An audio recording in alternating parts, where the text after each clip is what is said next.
নমস্কার, বাংলা স্ফিয়ারে আপনাদের স্বাগত জানাচ্ছি। আমি সুমন চট্টোপাধ্যায়। প্রথমেই আমি বলি যে আমি এত সংখ্যক কমেন্ট পেয়েছি এবং আপনারা যেভাবে আমাকে চালিয়ে যেতে উৎসাহিত করছেন, তাতে এই বুড়ো হাড়েও মনে হচ্ছে যেন আবার যৌবন ফিরে এলো। আপনাদের অজস্র ধন্যবাদ জানিয়ে আমি আজকে দ্বিতীয় পর্ব শুরু করছি।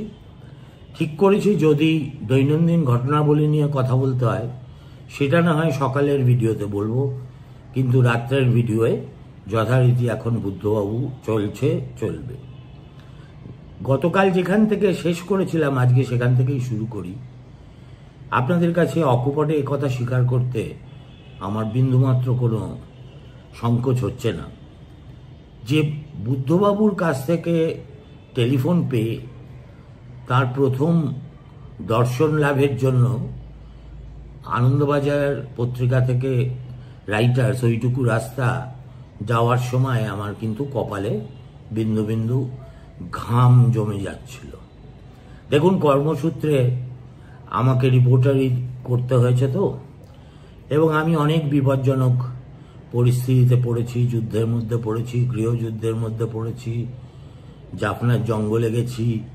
অনেক ঘটনা ঘটেছে জীবনে, যেগুলো একেবারেই জীবনের ঝুঁকি নিয়ে কাজ করার মতো ব্যাপার ছিল, কিন্তু এখানে সেরকম কোনো ব্যাপার ছিল না।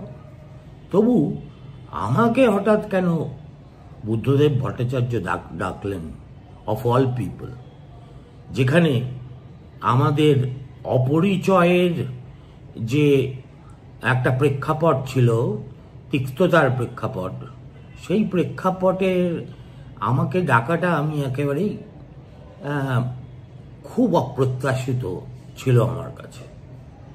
সে যাই হোক, সেদিনকে মিটিংয়ে কি হয়েছিল তার সামান্য ইঙ্গিত আপনাকে আমি দিয়েছি আপনাদের, আমি তার মধ্যে যাচ্ছি না।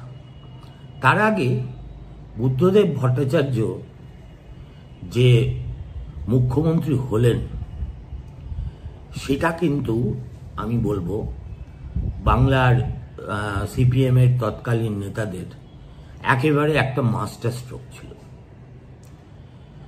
দেখুন, জ্যোতিবাবু তার শারীরিক কারণে অবসর নিতে চাই, আর পাচ্ছি না, আর টানতে পারি না, ইরিটেবল বাওয়েল সিনড্রোমের রোগী ছিলেন। কোথাও এক জায়গায় একসঙ্গে বসে থাকাটা তার পক্ষে কষ্টকর হচ্ছিল। তারপরে তার একটা বয়সের ব্যাপারও তো ছিল, কিন্তু কেউ সেটাকে তেমন গ্রাহ্যের মধ্যেই আনেনি। সবাই ধরে নিয়েছিল যে জ্যোতিবাবু ছাড়া বামফ্রন্ট ইজ লাইক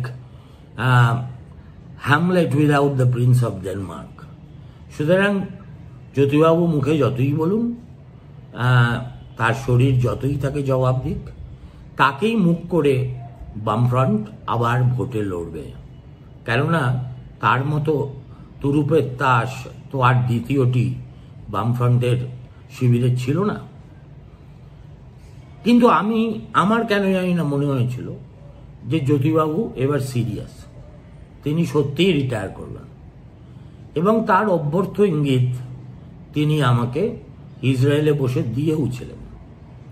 তবু যেহেতু এটার কোনো পাক্কা কনফার্মেশন কেউ দিতে পারছিল না, ফলে জেনে শুনেও এই স্টোরি আমি কোনোদিন লিখিনি। তারপরে যখন হঠাৎ একটা খবর পেলাম যে জ্যোতিবাবু অবসর নিচ্ছেন এবং তার শূন্যস্থানে পূরণ করছেন বুদ্ধদেব ভট্টাচার্য, এবং সেদিনকে একটা খুব চমৎকার ছবি আমার মনে আছে আনন্দবাজারে প্রকাশিত হয়েছিল। জ্যোতিবাবুর ঘরে বুদ্ধদেববাবু প্রবেশ করেছেন।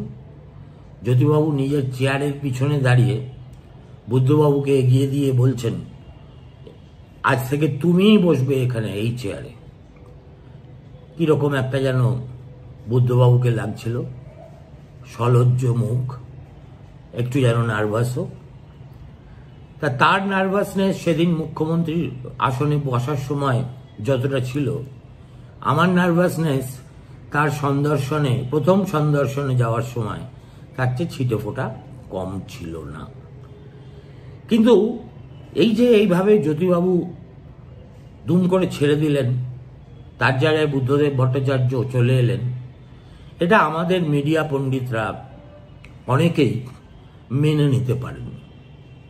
আমাদের একজন সর্বজ্ঞ সিনিয়র রাজনৈতিক বিশ্লেষক ছিলেন, তিনি তার কাগজে যতদিন তিনি সম্পাদনা করেছেন বা লিখেছেন, জ্যোতিবাবুর বাব্যাবান্ত করেছেন। অবশেষে জ্যোতিবাবু যখন চলে গেলেন তখনও তিনি একথা লিখলেন যে জ্যোতিবাবু নাকি স্বেচ্ছায় যেতেই চাননি। এটা একটা দলের ভিতরে অভ্যুত্থান ঘটিয়ে বুদ্ধ, বিমান, অনিল এরা জ্যোতিবাবুকে চলে যেতে বাধ্য করেছে।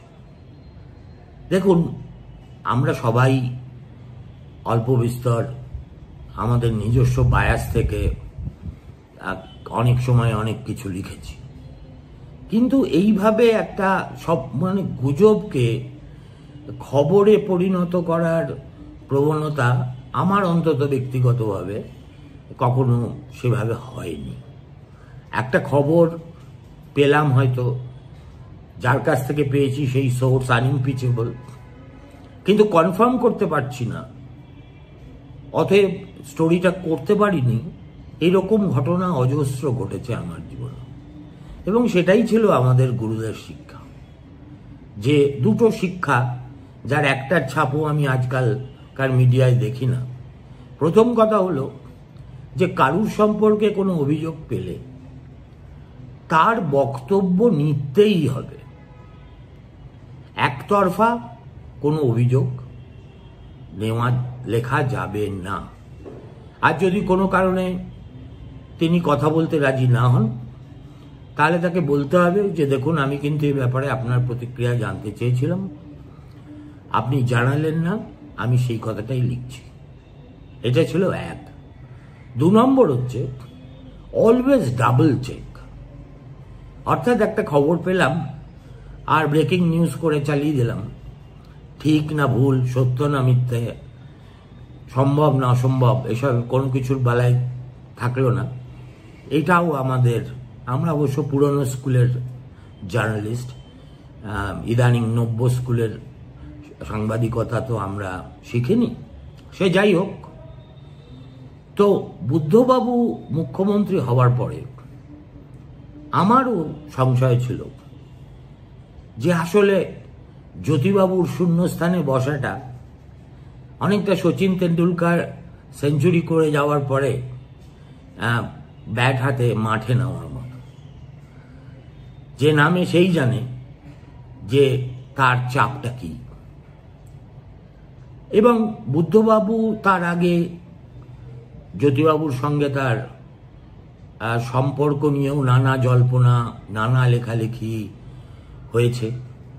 তিনি জ্যোতিবাবুর মন্ত্রিসভা থেকে পদত্যাগ করে চলে গেছিলেন, আবার ফিরেও এসেছিলেন। কেন তিনি পদত্যাগ করেছিলেন তা নিয়ে অনেকে অনেক কথা বলেছে, লিখেছে।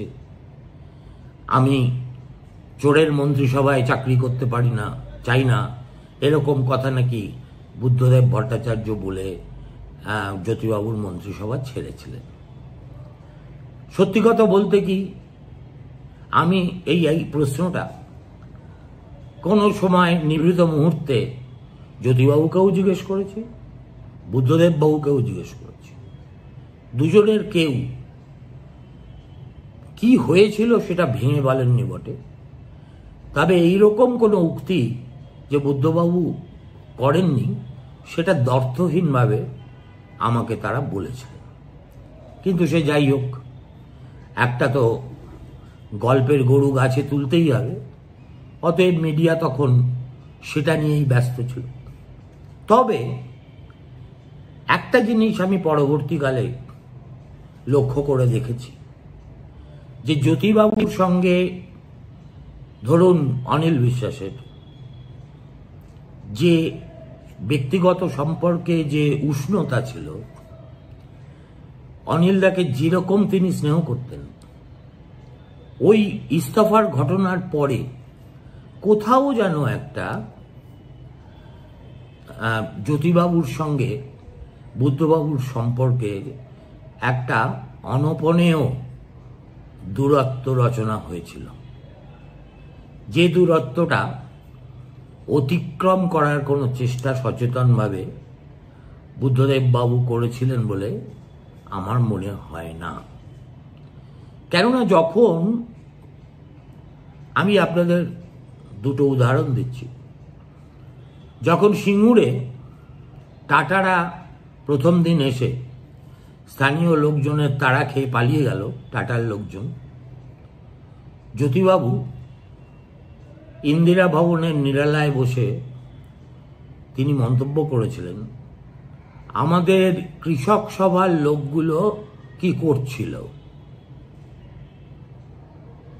জ্যোতিবাবুর মাথায়,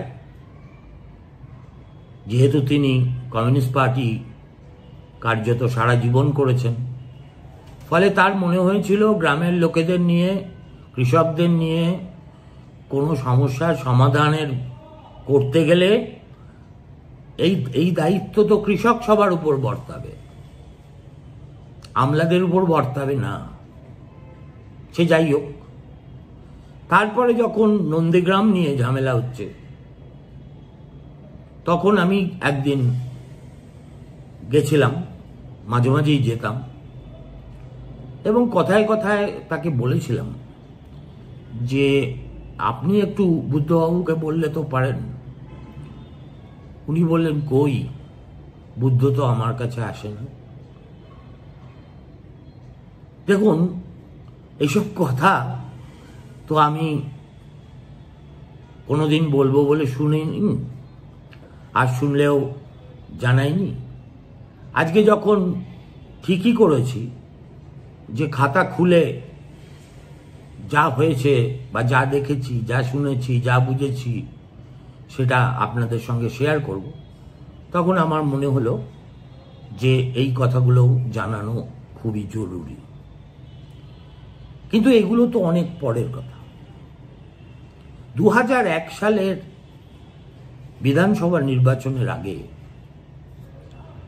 কেন বললাম বুদ্ধবাবুকে আনাটা মার্কসা স্ট্রোক?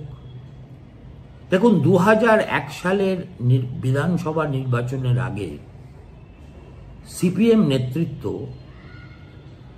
একটু তাদের যে ট্রেডমার্ক আত্মবিশ্বাস, সেই আত্মবিশ্বাসটা একটু টাল খেয়েছিল।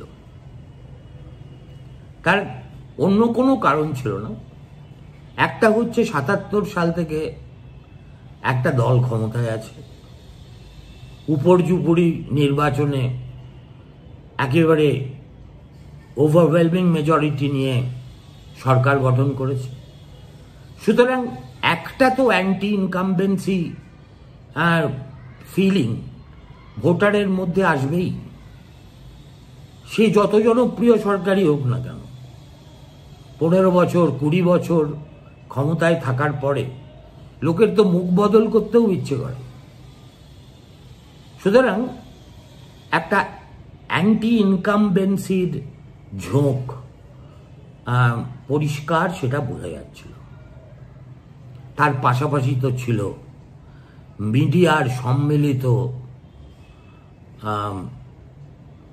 উদাত্ত আহ্বান যে এবার বোধহয় পাশা উল্টে যাবে, এবার বামেরা বিদায় হবে। তার একটা কারণ ছিল যে 2001 সালে মমতা বন্দ্যোপাধ্যায়ের সঙ্গে কংগ্রেসের একটা জোট হয়েছিল। সেই জোটের কাহিনীও আমি জানি, লিখেওছি, কিভাবে হয়েছিল, কেন হয়েছিল। কিন্তু শেষ পর্যন্ত যেটা দেখা গেছিল যে ডিভোর্সের মামলা ফাইল করার পরে স্বামী স্ত্রী এক ছাদের তলায় যেভাবে থাকে, কংগ্রেস টিএমসির আর জোটের চেহারাটা অনেকটা সেই রকম ছিল। ফলত এই জোট কখনো তৃণমূল স্তর পর্যন্ত পৌঁছয়নি। কংগ্রেসের পক্ষ থেকে বহু গোঁজ প্রার্থী দিয়ে জোটের প্রার্থীকে হারিয়ে দেওয়া হয়েছিল। সব মিলিয়ে আমি যদি খুব ভুল না করি, দুই কংগ্রেস মিলে 2001-এর ভোটে 86টি আসন পেয়েছিল, এবং বিক্ষুব্ধদের ভোট কাটার অঙ্কটা যদি সামনে রাখা যায় তাহলে দেখা যাবে যে কংগ্রেস এবং তৃণমূল সেবার কিন্তু একটা মিনিংফুল জোট গড়তে পারলে বামেদের কাছাকাছি এসে নিঃশ্বাস ফেলে দিত। সে যাই হোক, আমি সেই সময় প্রায়ই আমি অনিল বিশ্বাসের সঙ্গে দেখা করতে যেতাম। আমার বাবার ছাত্র বলে তার সঙ্গে আমার একটা অন্য ধরনের ব্যক্তিগত সম্পর্ক ছিল। অনিলদা আমাকে বলেছিলেন হাসতে হাসতে, এই যে তোমরা বলছিলে পরিবর্তন চাই, পরিবর্তন চাই, পরিবর্তন চাই, তো আমরা তো পরিবর্তন করেই দিলাম, তাহলে আর নতুন করে পরিবর্তনটা করে কি হবে? তার মানে অনিল দ্বারা সঠিক আন্দাজ করতে পেরেছিলেন যে এই অ্যান্টি ইনকামবেন্সির একটা বড় কারণ সম্ভবত জ্যোতিবাবু এবং তার কন্টিনিউয়েন্স। জ্যোতিবাবু যদি দৃশ্যপট থেকে সরে যান, একটা নতুন মুখ তার জায়গায় ক্ষমতায় আসে, তাহলে এই অ্যান্টি ইনকামবেন্সির যে ধার সেটা অনেকটাই ভোতা হয়ে যাবে। আমাকে স্বীকার করতেই হবে যে অনিল দাদের এই অ্যারিথমেটিক কারেক্ট ছিল, কিন্তু এতৎসত্ত্বেও সিপিএম কিন্তু 1977 সালের পরে ওই প্রথম 2001-এর বিধানসভা নির্বাচনে এককভাবে বিধানসভায় সংখ্যাগরিষ্ঠতাটা পেল না, 5-6টা আসন বোধহয় কম পেয়েছিল। অনেক পরে আমরা দেখতাম যে শরিকের দল, আরএসপি বলুন, ফরওয়ার্ড ব্লক বলুন, সিপিআই বলুন, এরা জ্যোতিবাবুর জমানায় যতটা মিউ মিউ করত, বুদ্ধবাবু ক্ষমতায় আসার পর থেকেই তাদের কণ্ঠে আমরা নতুন একটা বিদ্রোহী মেজাজ দেখতে পেলাম, এবং বিশেষ করে তার শিল্পনীতি নিয়ে। তো আমি একদিন কথায় কথায় জিজ্ঞেস করেছিলাম বুদ্ধবাবুকে যে এই যে শরিকরা অনবরত খবরের কাগজে আপনার বিরুদ্ধে বিবৃতি দিয়ে যাচ্ছে, এটা কি ব্যাপার? তুমি আমায় বলেছিলেন দিত না যদি আমরা আরো 5-6টা আসন বেশি পেতাম। এই একটা ছোট্ট সেন্টেন্সের মধ্যে দিয়ে তিনি বামফ্রন্টের অন্দরে সিপিএম এর সঙ্গে বাকি শরিকদের যে রিলেশনশিপ, সেই রিলেশনশিপের ডাইনামিক্সটা জলবৎ তরলং করে বুঝিয়ে দিয়েছিলেন। সে যাই হোক, প্রথমবার তো মুখ্যমন্ত্রী হওয়ার পরে বুদ্ধবাবু হাতে বেশি সময় পাননি, ফলে 2001-এর ভোটের ফলাফলের সাফল্য বা ব্যর্থতা কোনো কিছুর সঙ্গেই তার মুখ্যমন্ত্রিত্বকে জুড়ে দেওয়ার কোনো প্রশ্নও ছিল না, কোনো অবকাশও ছিল না।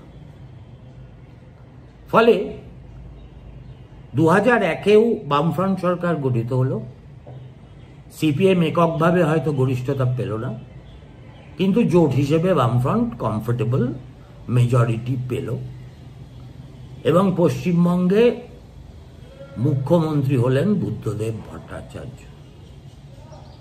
সত্যি কথা বলছি, আমার তো রিজার্ভেশন তার সম্বন্ধে ছিলই, কিন্তু যেদিন আমি ওনার ডাক পেয়ে রাইটার্স বিল্ডিং থেকে বিল্ডিংয়ে গিয়ে পৌঁছলাম, রীতিমতো নার্ভাসই লাগছিল। ওনার যা বলার ছিল বললেন, তারপরে গল্প গুজবও করলেন, কফি খাওয়ালেন, সিগারেট বিনিময় হলো। মনেই হলো না যে কখনো কোনো সময় এই বুদ্ধদেব ভট্টাচার্য আমাকে চূড়ান্ত অপছন্দ করতেন।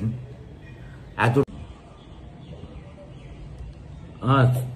আমি অত্যন্ত দুঃখিত, কথা বলতে বলতে একটা যান্ত্রিক গোলযোগের জন্য রেকর্ডিংটা ডিস্টার্ব হয়ে গেল, সেই কারণে আমাকে দ্বিতীয় আরেকটা ভিডিও আপলোড করতে হচ্ছে। আপনারা কিছু মনে করবেন না। আমি বলছিলাম যে আমার প্রথম দর্শনে এবং সাক্ষাতে যেটা 5 মিনিটে সারা সম্ভব ছিল, সেটা প্রায় 15-20 মিনিট, 25 মিনিট, 30 মিনিট হচ্ছে তো হচ্ছেই। এবং তিনি খোলা মনে আমার সঙ্গে কথা বলছেন। ততটাই খোলা মনে আমার মনে হলো, যতটা খোলা মনে তিনি তার অত্যন্ত বিশ্বস্ত বন্ধুস্থানীয় কারুর সঙ্গে কথা বলতে পারেন। এখন আমি তো এর জন্য প্রস্তুত ছিলাম না। আমি তো প্রস্তুত ছিলাম একজন গোমরামুখ, কাটকাট কথা বলা, পারলে আমার দিকে না তাকিয়ে কথা বলা একজন ভদ্রলোককে। তার এত মিষ্টি ভাষণ, এত অকপট সংলাপ আমারকে কিছুক্ষণের জন্য হলেও মনে হচ্ছিল আমার যে আমি যেন একটা কল্পজগতে প্রবেশ করে গিয়েছি। এবং রাইটার্স থেকে যখন বেরোলাম, প্রথম বলে কোনো ব্যাটসম্যানের মিডল স্টাম্প ছিটকে গেলে যেরকম অবস্থা হয়, একেবারে সেই রকম ভাবে রাইটার্স থেকে প্রফুল্ল সরকার স্ট্রিট গাড়িতে না উঠে আমি আস্তে আস্তে হেঁটে হেঁটে অফিসে ফিরলাম। গোটা রাস্তা ভাবতে ভাবতে এলাম যে কি মায়া, একই স্বপ্ন ছায়া, একই আমার মনের বিভ্রম। একটা মানুষ তিনি নিজেকে এইভাবে এতটা বদলে ফেলতে পারেন, সম্ভব? এইসব প্রশ্নের জবাবই আগামীকাল আলোচনায় দেব। ততক্ষণ আপনাদের কাছ থেকে বিদায় নিচ্ছি। নমস্কার, ভালো থাকবেন।